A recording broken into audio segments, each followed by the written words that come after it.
গত 15 বছরে অনেক মানুষকে গুম খুন নির্যাতনের সঙ্গী করা হয়েছিল। বড় একটি জায়গা ছিল আমাদের ভোটাধিকার কেড়ে নেওয়া হয়েছিল এবং মানুষের জালিয়াতির মাধ্যমে বাংলাদেশকে একটি ফেসিস্ট কাঠামোতে রূপান্তর করা হয়েছিল। আর এই ফেসিস্ট কাঠামোর রূপান্তরে অন্যতম ভূমিকা রেখেছিল নির্বাচন কমিশন। এই সংস্কারের মধ্য দিয়ে যে নতুন একটি বাংলাদেশ আমরা পুনর্গঠন করতে যাচ্ছি, সেই সংস্কার প্রক্রিয়ার মধ্য দিয়ে নির্বাচন কমিশনকেও যাতে আমরা নিয়ে যেতে পারি, সেই বিষয়ে আমাদের মধ্যে দীর্ঘক্ষণ আলোচনা হয়েছে। যে আলোচনাগুলোর মধ্যে আমরা জাতীয় নাগরিক পার্টির পক্ষ থেকে অনেকগুলো দাবি উত্থাপন করেছি। আমরা বলেছিলাম গত 3টি নির্বাচনে যারা অংশগ্রহণ করেছিল প্রার্থী এবং নির্বাচন কমিশনের অনেক কর্মকর্তা কর্মচারী বৃন্দ যারা এই বিষয়গুলোর সাথে জড়িত ছিল এবং তাদেরকে ইনভেস্টিগেশনের মাধ্যমে সঠিক প্রক্রিয়ার নিয়ে এসে দেশবাসীর সামনে দৃশ্যমান একটি বিচারের আওতায় নিয়ে আসতে হবে, যাতে ভবিষ্যৎ বাংলাদেশে কোনো প্রতিষ্ঠান সাংবিধানিক হোক অসাংবিধানিক হোক, কোনো ব্যক্তি কোনো দলের পক্ষে না গিয়ে বাংলাদেশের হাজারো মানুষের রক্তের উপর প্রতিশ্রুতিবদ্ধ হয়ে নতুন একটি ব্যবস্থায় যাত্রা করার জন্য আর এই দুঃসাহস গত 15 বছরের মতো না দেখাতে পারে। সেই বিষয়ে আমরা কথা বলেছি। ওনারা আমাদের কাছে প্রতিশ্রুতিবদ্ধ হয়েছেন যে যারা এখানে কর্মকর্তা কর্মচারী বৃন্দ রয়েছেন তাদের থেকে ওনারা শপথ নিয়েছেন, কিন্তু আমরা বলেছি শুধু শপথের মধ্যে সমাপ্ত না করে গত 15 বছরে যারা এই কাজগুলো করেছে তাদেরকে যথাযথ আইনগত প্রক্রিয়ার মধ্যে নিয়ে আসতে হবে। আমরা দ্বিতীয় যে দাবিটা উত্থাপন করেছিলাম, মনোনয়নপত্র জমা দেওয়ার জন্য যারা প্রার্থী রয়েছেন সশরীরে উপস্থিত হতে হবে। সে বিষয়ে কমিশন এই বিষয়টি বিবেচনাধীন রাখবে বলে তারা আমাদেরকে জানিয়েছেন। কারণ আমরা দেখেছিলাম যে অনেক বড় বড় ঋণ খেলাপি থেকে শুরু করে গুন্ডা মাস্তান জনগণের ভোটের মাধ্যমে দিয়ে সংসদের মধ্যে একটি দুর্বৃত্ত ব্যবস্থা চালু করেছে। ফলত আমরা আর এই ব্যবস্থা দেখতে চাই না।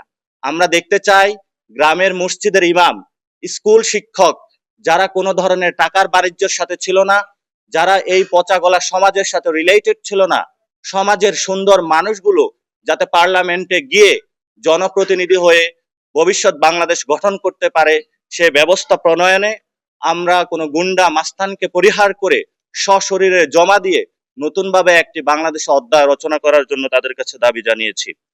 আমাদের বর্তমান যে নির্বাচন ব্যবস্থা, সেখানে প্রিজাইডিং যারা অফিসার রয়েছে বিভিন্ন জায়গায় তাদেরকে একটি সার্বভৌম ক্ষমতার বড় একটা অধিকার দেওয়া হয়েছে। পরবর্তীতে ইলেকশন কমিশন এই বিষয়ে কোনো রেসপন্সিবিলিটি নিয়ে থাকে না যে কোথায় ইলেকশন কেমন হয়েছে। সেজন্য আমরা বলেছিলাম গেজেট পূর্ববর্তী 48 ঘন্টার মধ্যেই নির্বাচন কমিশন থেকে একটি সার্টিফিকেশন দিতে হবে ইলেকশন বিশ্বাসযোগ্য হয়েছে কিনা, যাতে পরবর্তীতে একটি প্রাতিষ্ঠানিক আকারে ব্যক্তি আকারে নির্বাচন কমিশনকে আইনের আওতায় আনা যায়। আমরা দেখেছিলাম নির্বাচন কমিশন গত 15 বছরে কোনো সার্টিফিকেশন দেয় নাই, বরং বিভিন্ন দলীয় অফিস থেকে সার্টিফিকেশন গুলো এসেছে। এই জন্য আমরা সাংবিধানিক প্রতিষ্ঠানকে সাংবিধানিক আকারে রাখতে চাই, দেশের মানুষের কাছে জবাবদিহিতার জায়গায় নিয়ে আসতে চাই। সেই জায়গা থেকে আমরা 48 ঘন্টার গ্যাজেটের পূর্ব সময়ের মধ্যেই বিশ্বাসযোগ্য নির্বাচন হয়েছে কিনা নির্বাচন কমিশন থেকে সার্টিফিকেশনের কথা বলেছি। আমরা বলেছিলাম যারা মামলার যাতে দ্রুত নিষ্পত্তি হয় সে দাবিটি আমরা জানিয়েছিলাম। কারণ আমরা দেখেছিলাম গত 15 বছরে অনেক প্রার্থী রয়েছেন যারা বিভিন্ন জায়গায় ঋণ খেলাপি হয়েও এবং তাদের যে হলফনামা নির্বাচন কমিশনে জমা দিয়ে থাকেন সে বিষয়ে তারা অনেক ছল ছাত্রীর আশ্রয় নিয়ে থাকেন। সে বিষয়ে আমরা তাদের কাছে দাবি জানিয়েছিলাম যাতে নির্বাচনের 3 মাস পূর্বেই যারা হলফনামা বিশ্বাসযোগ্য কিনা এই বিষয়গুলা বিভিন্ন ইনভেস্টিগেশনের মাধ্যমে করে দ্রুত এটি মামলার মাধ্যমে এবং দ্রুত তাদের যে কাগজপত্র রয়েছে সেগুলো চেকের মাধ্যমে দ্রুত নিষ্পত্তি করা হয়, সেই বিষয়টা বিবেচনাধীন করার জন্য আমরা তাদের কাছে জানিয়েছি। তারা বিষয়টি বলেছিলেন যে এই বিষয়ে তারা সম্মত হয়েছেন এবং তারা এটা ভবিষ্যতে কাজ করবেন বলে জানিয়েছেন। আমরা সেখানে বলেছিলাম যে বর্তমান যে নির্বাচনী ব্যবস্থা রয়েছে সেই নির্বাচনী ব্যবস্থায় আচরণবিধি এবং নির্বাচনী ব্যয়ের যে নীতিমালা রয়েছে সেই বিষয়ে পরিবর্তনের কথা আমরা জানিয়েছি। কমিশন এই বিষয়ে তারা সম্মত হয়েছেন যে আচরণবিধিতে তারা পরিবর্তন করবেন এবং নির্বাচনী যে ব্যয় রয়েছেন সেই বিধিমালাতেও তারা পরিবর্তন করবেন। এই বিধিমালার ক্ষেত্রে তারা দ্রুত উদ্যোগ নেবেন এবং আমরা তাদেরকে এটা আশ্বস্ত করেছি যে নতুন বাংলাদেশে পুরাতন যে সিস্টেমের যে আচরণবিধি রয়েছে, মানুষের উপর মার ধর এবং মানুষকে বিভিন্ন বাধাগ্রস্ত সৃষ্টির মাধ্যমে ভোট লুপাট এবং নির্বাচনের পূর্বেই বিভিন্ন টাকা অস্ত্রের জনজানানি পাওয়ার মাসলের শক্তি যে প্রদর্শন বাংলাদেশে চলে আসছে, দক্ষিণ এশিয়াতে বাংলাদেশেও ওই জায়গা থেকে র্যাঙ্কিং এর সর্ব জায়গায় সর্বোচ্চ উপরের জায়গায় অবস্থান করছে এই নির্বাচন বিধিমেলা এবং আচরণের জায়গা থেকে মানুষকে কষ্ট দেওয়ার উপরে।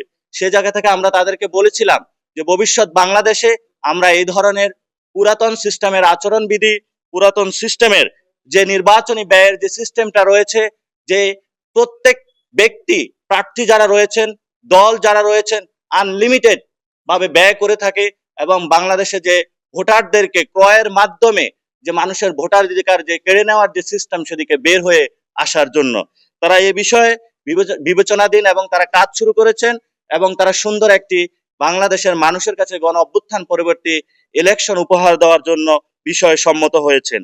আমরা বলেছিলাম যারা ঋণ খেলাপি রয়েছেন তাদেরকে যাতে নির্বাচনী প্রক্রিয়ার মধ্যে না আসতে দেওয়া হয় এবং এই বিষয়ে পূর্ববর্তী সিদ্ধান্ত 3 মাস পূর্বে যাতে সিদ্ধান্ত নেওয়া হয় সে বিষয়ে আমরা তাদের কাছে দাবি জানিয়েছিলাম। সে বিষয়ে তারা সম্মত হয়েছেন এবং তারা এই বিষয়টি বিবেচনাধীন রেখেছেন। কমিশনে যখন মিটিং হবে সেখানে তারা উত্থাপন করবেন, সর্বসম্মতিক্রমে তারা এই বিষয়ে সিদ্ধান্ত নেবেন। এবং হলফনামায় অসত্য তথ্য দিয়ে গত 15 বছর কেন 53 বছরে বাংলাদেশে একটি যে ব্যবস্থা চলে আসছিল সেই বিষয়ে আমরা দাবি উত্থাপন করেছি যে হলফনামায় যদি কেউ ভুল তথ্য দিয়ে থাকে তাহলে ওই প্রার্থী যদি নির্বাচনে জয়ী হয় তাহলে পরবর্তীতে তার প্রার্থিতা ক্যান্সেল, সে যাতে সংসদে শপথ না নিতে পারে তার এই বিষয়ে নিশ্চয়তা বিধানের জন্য আমরা কথা বলেছি, দাবি জানিয়েছি। তারা এই বিষয়ে সম্মত হয়েছেন, তারা বলেছেন এই বিষয়ে তারা কথা বলবেন।